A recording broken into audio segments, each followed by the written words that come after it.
Aí, sem frescura. Porra.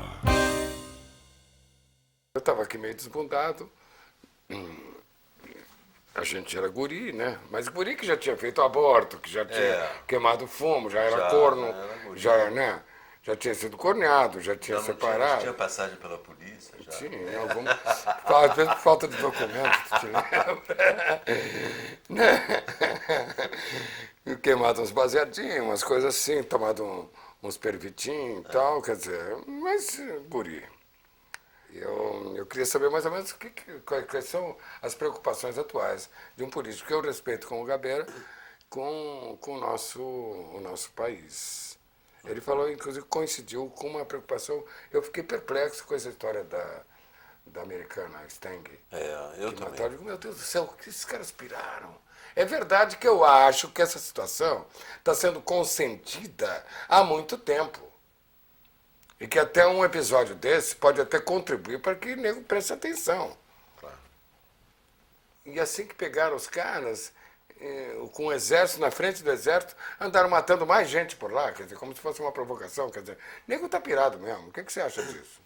Eu acho muito parecido com o que Eu você estou um pouco acha. assustado com isso. Eu estou assustado, eu acho que vai complicar mais, porque ali é a área da Transamazônica, né, onde mataram ela. Onde eu fiz o filme Iracema. E a que não Transamazônica... tinha estrada porra nenhuma. Nem agora tem, pô. Eu gastei 4 horas de Altamira, Anapu, caindo em buraco e atolando. Hoje não tem estrada, o que tem ali é uma promessa de estrada que vai todo mundo. Só a promessa em Anapu, que tinha 4 mil habitantes, já tem hoje quase 40 mil com promessa de estrada.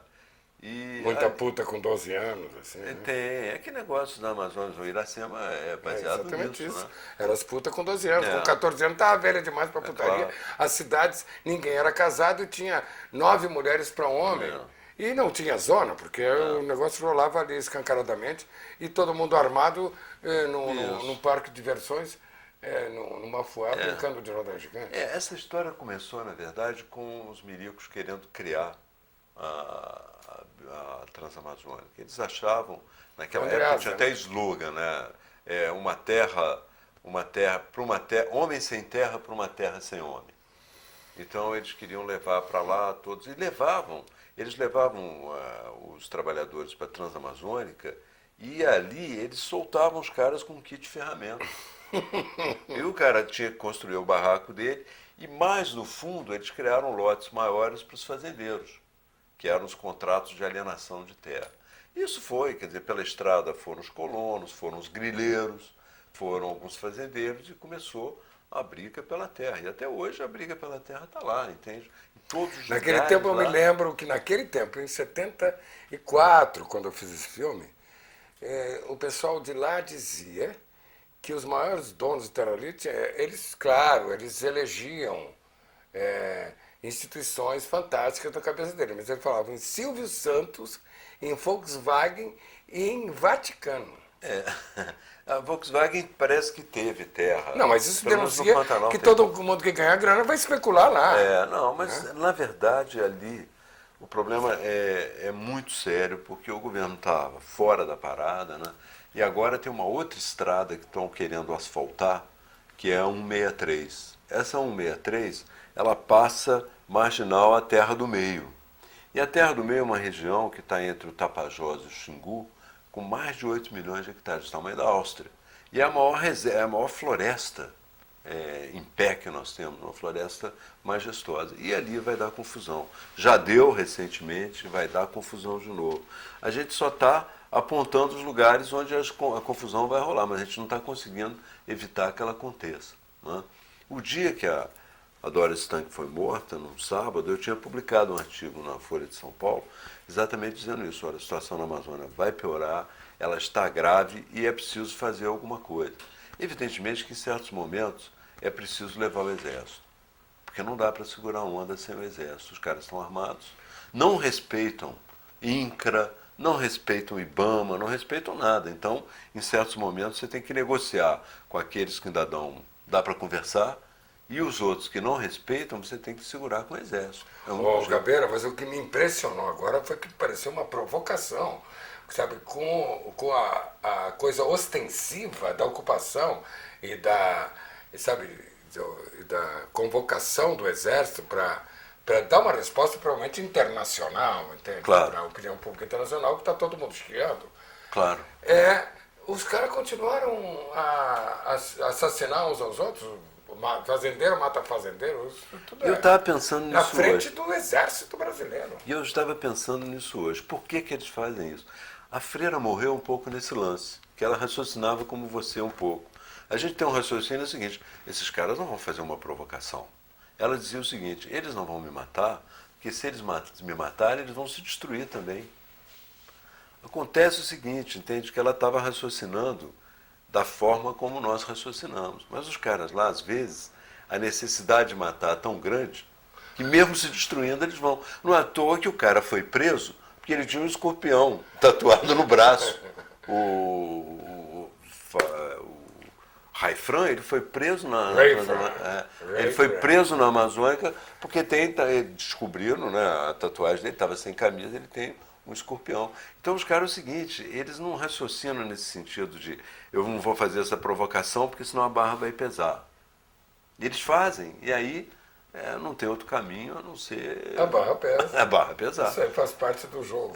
E ali, entende, o que está em jogo agora é o crescimento daquela fronteira. Os caras decidiram que vão plantar soja, estão crescendo com a plantação de soja, e a plantação de soja, quer dizer, ela é uma riqueza num determinado momento. Né? E depois é uma monocultura. De repente, monocultura, a coisa muda, como mudou no café, como muda a coisa, vai todo mundo para o brejo, entende? Então, eu acho que vai haver um conflito grande ali, permanente. Eu sou favorável. Nós compramos um sistema de vigilância que custou 1 bilhão e 400 milhões, que é o CIVAM. Só que não funciona tudo. Não funciona porque não decidiram ainda. Os caras que iam... a sociedade ia dizer ao CIVAM o que era preciso, porque o CIVAM hoje, o que ele está fazendo é o seguinte, ele está vigiando o avião que passa com droga ou contrabando, só. Mas ele foi comprado para vigilância ambiental, para fazer mapas, para ficar em cima. Então, tinha que ouvir a sociedade, o projeto era ouvir a sociedade para ver como ele usaria, como a gente usaria o CIVAM. Aí criaram um subgrupo, botaram na mão desse ministro que você mencionou aí no princípio, não é? O cara já tem 50 grupos que ele dirige e nenhum deles sai do lugar, pô. Você imagina um cara, dirige 50 grupos. Esse qual é o ministro que Esse que você mencionou, esse que eu esperei lá na sala dele. o Dirceu. Exatamente. Seu babaca. Então, ele já tem 50 grupos, porque o negócio dele é o tipatinho dos grupos. Mas ele é o tipatinho dos grupos, ele vai juntando o grupo, vai botando na piscina dele e não sabe o que fazer com isso, cara. E as coisas não andam, esse governo, nesse ponto, não anda. O governo que a gente lutou por ele, olha, nós lutamos aí no Brasil, da ditadura militar para cá, nós lutamos por um governo de esquerda, democrático, de esquerda. E as pessoas vão para lá, são um governo democrático, e quando eles sentam lá, o que eles são? Primeiro, aplicam uma política econômica que eles condenavam. Entende? É tudo rastaquera, né? Se encantam com o governo, ficam deslumbrados com as pequenas riquezas que podem acontecer ali. Um avião mais bonito, uma coisa mais bonita, um carro australiano, um charutinho, entende? É outra coisa. E, finalmente, entende? Os caras não conseguem fazer a máquina andar. Então, a gente está aí hoje, entende? Numa situação muito delicada, porque o sonho de mudar o país mudou. O sonho agora já é outro. Não existe mais aquele sonho de mudar o país. Quem votar no Lula nessa segunda eleição agora já não tem mais ilusão. Não, agora tem que... O país já mudou, agora tem que tocar a mudança. Exato. Aí é foda, porque Não tem que administrar essa coisa recente, esse novo conceito, inclusive, que eu não sei, eu acho que os caras já perderam esse bonde. Então vai ser isso, já não tem mais. Além disso, junta esse desencanto com o governo, um desencanto com o parlamento, porque o governo conduziu mal a coisa no parlamento, aí entra o Severino e diz assim, não, vamos aumentar, vamos aumentar a verba, vamos aumentar a salário. Dirceu, porque o Dirceu tinha um homem chamado Valdomiro que fazia exatamente o vínculo, estabelecia esse vínculo entre o parlamento, digamos assim, na Bacia das Almas, né? O Pois é. parlamento com balcão, com Claro, mas troca esses caras, eles me parecem um pouco a visita da velha senhora. A velha senhora era uma mulher que virou puta por contingência, ficou milionária e volta na sua terra natal e diz o seguinte: o mundo fez de mim uma puta, eu vou fazer do mundo um puteiro. Um bordel. E eles, é o seguinte, eles sentiram que tiveram que, de uma certa maneira, mudar. Vamos fazer do mundo um bordel, vamos comprar todo mundo e vamos segurar a onda. mas só que perderam a mão, porque, por exemplo, o Valdomiro, o nego sacou, que não tem jeito, não tem mais otário, né? O nego sacou, pô, esse cara tá comprando. Né? De onde é que ele arruma grana? Pô, o cara Mas tinha, o problema tinha é que Lotérgia do Rio de Janeiro, tava embananado até Mas nos cabelos. até ali a Lotérgia... Mas ele era homem do Dirceu, que era um sujeito puro. Puríssimo, puro. Eles são puríssimos, né? Agora, pô, então perderam o drive. Quer dizer, agora a reflexão deles é a reflexão de fracassado, dizer assim, não, a gente não soube lidar, não teve sensibilidade para ouvir a voz dos deputados que estão carentes, estão na reca porque ninguém ouve eles. Caralho, eles estão querendo dar grana, o cara ofereceu grana, eles estão... E eles achavam o seguinte... E eu acho o Severino o mais simpático de todos, porque eu acho ele um legítimo representante do povo brasileiro. O povo brasileiro é aquilo ali. Eu não sei se o Severino é o mais... carreguei. Ele até não é uma cara mal. Carreguei um pouco. Carregou porque o povo brasileiro já está mais. Ele expressa, talvez, entende, uma parte do interior, um tipo de política do cara que ele tem lá uma instituição de caridade, ele bota a grana do orçamento para a instituição de caridade dele, aí segura, dá aquela dentadura, ajuda os caras e tal, isso é leve. Eu acho que tem uma parte do Brasil, que é a nossa, aqui o Sudeste, Rio de Janeiro, São Paulo, Minas e tal, o Sul, Rio Grande, Santa Catarina, que já estão um pouco mais fora dessa. Mas a verdade é que eles se equivocaram. Eles acharam o seguinte: nós vamos escolher um candidato. Como o governo não perde nunca, nós vamos escolher um candidato independente dele ter ou não capacidade de ganhar. Porque o governo ganha, entende? E não ganhou. Né? Peraí, só vou fazer uma pequena pausa. Vamos. Que ela está me pedindo. Tudo ela bem. está determinando. Determinou. Não tem jeito. Porra.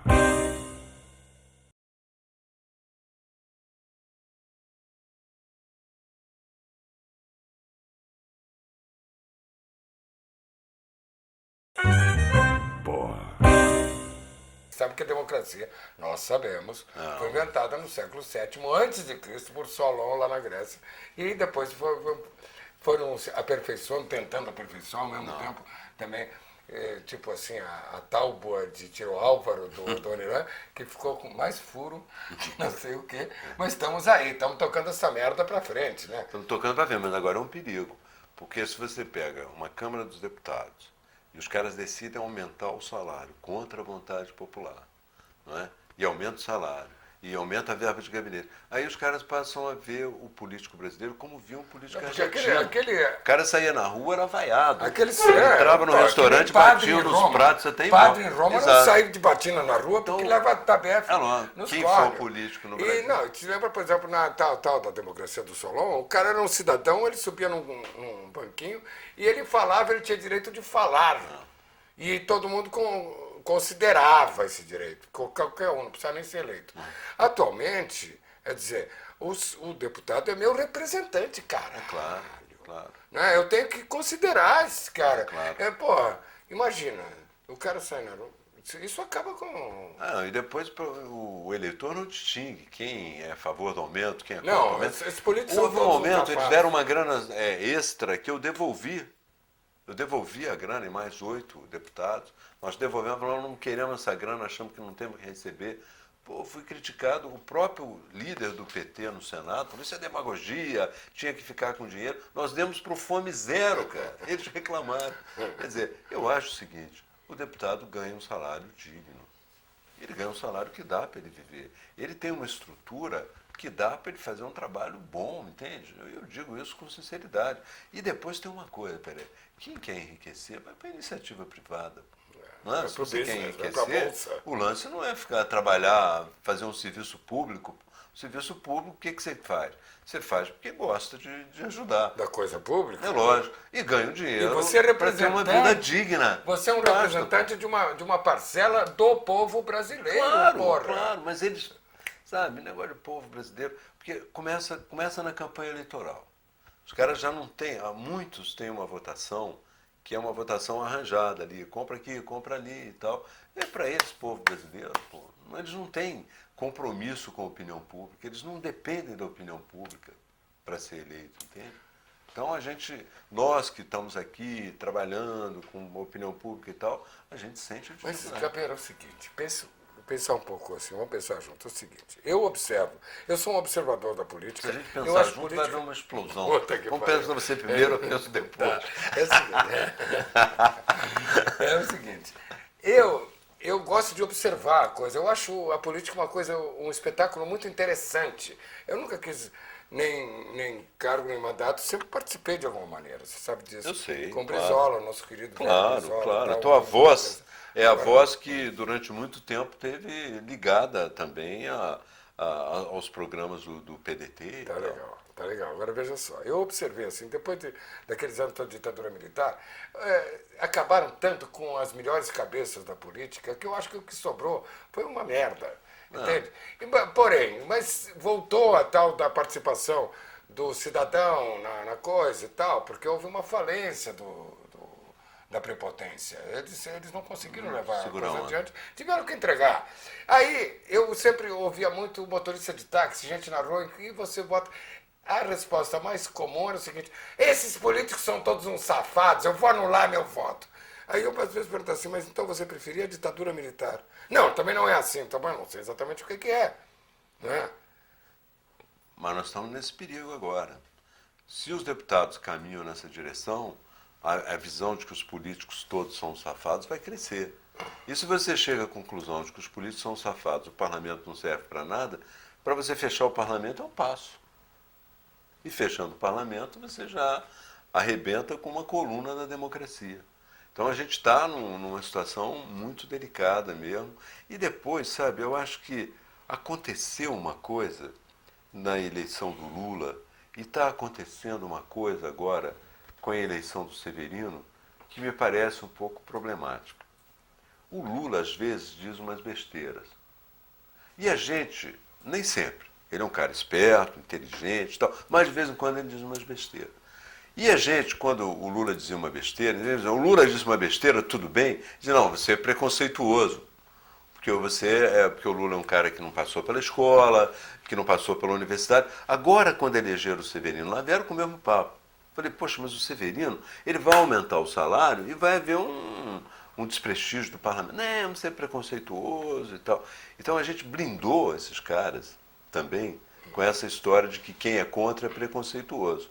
O que está acontecendo é que começa a se valorizar a ignorância. A ignorância passa a ser uma qualidade, entende? É o bom selvagem. Não, porque esse cara, ele é muito esperto, ele conseguiu ser presidente da Câmara, o outro conseguiu ser presidente do Brasil, não importa se ele falar besteira, porque você está equivocado, você ouviu mal, ou então você é preconceituoso. Quando, na verdade, não é bem assim. Eu acho que algumas decisões, algumas coisas na política, você tem que fazer estudando, tem que fazer conhecendo o terreno, tem que fazer estudando, para não fazer bobagem. Para não fazer bobagem. E às vezes você vê, esse governo foi uma sucessão de bobagem. Né? Eles seguraram a economia através de um processo que já é um processo que vem do governo anterior, que é indicação internacional, mas em muitas áreas eles foram fazendo bobagem. Tanto que o Chico Buarque propôs aquele ministro vai dar merda. Né? Bom, precisamos do ministro vai dar merda. Entende? Mas não adianta também o ministro vai dar merda. Porque um dia ele dorme, ele vai tirar férias e dá merda. Não tem dúvida. Então, eu acho que tem que ter um pouco mais de... Porque o cara do vai dar merda não vai segurar. Como é que a gente deveria proceder para que as coisas acontecessem de uma forma mais favorável, para que não desse merda?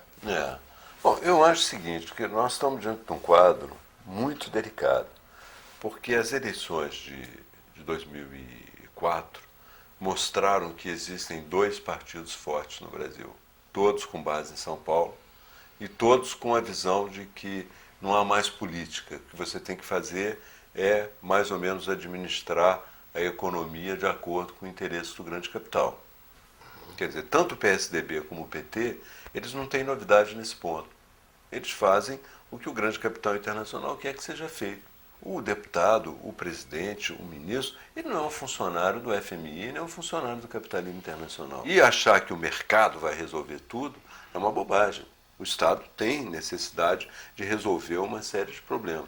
Então, eu acho que o problema nosso é começar a criticar esses dois grandes partidos e a buscar uma alternativa. Porque, na verdade, também, entende, não é só o governo que faz. A gente faz aqui embaixo também. Eu acho que o cidadão pode ter um procedimento. Fazer muito. Gestáltico, subjetivo, individual. Isso, eu acho que é uma coisa que depende um pouco é uma atitude medular, que não depende assim de uma praxis, nem de uma orientação. Não, mas... Porque nós, entende, todo o movimento social, todo mundo que tinha esperança, se concentrou na candidatura do Lula. Aí vem o Lula e... Assim, funcionário público, não sei o que, se afasta de todos aqueles que tinham esperança. Aí há esse momento de, poxa, mas nós elegemos um governo e o governo não está fazendo aquilo que a gente gostaria. Aí a gente tem que perceber que os governos, na verdade, não fazem o que a gente gostaria, que a gente tem que começar a fazer. E eu acho que o que vai acontecer no Brasil é que o movimento social vai recuperar a sua iniciativa. Entende? E a gente tem que recuperar a iniciativa sem esperar agora que os governos façam muito, para poder influenciar os governos. Entende? Então você vê, já, os lavradores já começam a se mexer, os ecologistas começam a se mexer, as mulheres, quer dizer, tudo vai se mexendo. O próprio povo gay vai começar a se mexer mais, porque o Severino vai bater de frente. Como o Pingo dizia na campanha do Brasil, viado também é povo. E ali, entende, quando começar a bater de frente, eles vão ver, não é só povo não, eu vou te dizer, é o setor hoje no Brasil mais organizado, o que produz a maior manifestação de massa no Brasil é o orgulho gay. Você vê que eles botam de 500 mil... 2 a 3 milhões em São Paulo, então, na Avenida Paulista. Quem bota tanta gente na rua? Nem o Como é que Bispo tem Macedo. tanto gay? Onde é que está? Eu ia no político, nenhum é viado. Não, nenhum é viado. são raros. Não tem. Pelo menos não pode. Não. Mas botam na rua. Nem o Bispo Macedo bota tanta gente na rua. Não. Então vai haver o choque. Eu acho que esse choque com o Severino é bom, porque a liberdade no Brasil você não conquista pela decisão do governo. A abolição da escravatura, ela veio de lado, entende? Ela veio acontecendo, quando viu, já era. Entende? E o reconhecimento, por exemplo, da União Civil, ele vem, a Justiça Gaúcha já considera, a Prefeitura do Rio já considera, a Radiobras, a IBM, então todo mundo já começa a considerar. Quando os deputados forem votar isso, já não tem mais, já está tudo resolvido. E o Severino, nesse ponto, vai ser bom, porque ele vai dar a possibilidade de você crescer na sociedade, porque ele é um pouco caricato. Entende? Ele vai dizer, essa caricatura ajuda você a crescer na sociedade. Está criado um caso, né? Está criado um caso. Está criado um caso. O que eu faço agora com essa porra, né? É lógico. Esse vexame vai ter que sair para algum lado. Para algum lado. Ou então fechar com ele. Agora, tem uma coisa também, o Severino pode se modificar, ele não quer dizer que ele seja uma pessoa imutável. Eu acho que ele está mudando, porque, bicho, está todo mundo caindo de pau em cima dele. Ele virou Judas no salto de eu acho que pode mudar. Que merda é essa? O cara não é tão assim. E ele, no momento, ele está em estado de graça. Entende? Porque ele ganhou e tal, está em estado de graça. Mas daqui a pouco, por exemplo, eu tive uma experiência com ele sobre um tema que é votar uma moção para a retirada das tropas sírias do Líbano, uma coisa que o Brasil se omitiu na ONU, ele topou, ele foi leal comigo. E eu falei com ele, eu prefiro um adversário leal do que um amigo que vira as costas. Então eu prefiro que ele seja adversário. Ele é tudo que é o oposto do que eu represento ali. Nós já tivemos uma discussão no dia que foi o Tony lá na comissão que estava discutindo a União Civil. Então o Severino levantou e perguntou ao Tony, o marido do Tony, o namorado do Tony, que estavam lá, assim, meu caro amigo, o senhor é homossexual ativo ou passivo? Aí o Tony falou, eu vou tomar um vinho e tal. Mas ele, no fundo, nesse ponto, ele é parecido com o brasileiro. Né? Porque se o cara dissesse, não, eu já tive 500 transas, mas fui ativo em todas, nunca então, você não é homossexual, meu então, filho, você é um homem. Mas é isso, né? Ele representa um pouco isso. Valeu, Gabeira. Valeu. Muito falar contigo. Muito obrigado. Valeu. Muito obrigado por essa entrevista. Se cruza numa outra. Vou falar mais outras vezes. Tá legal.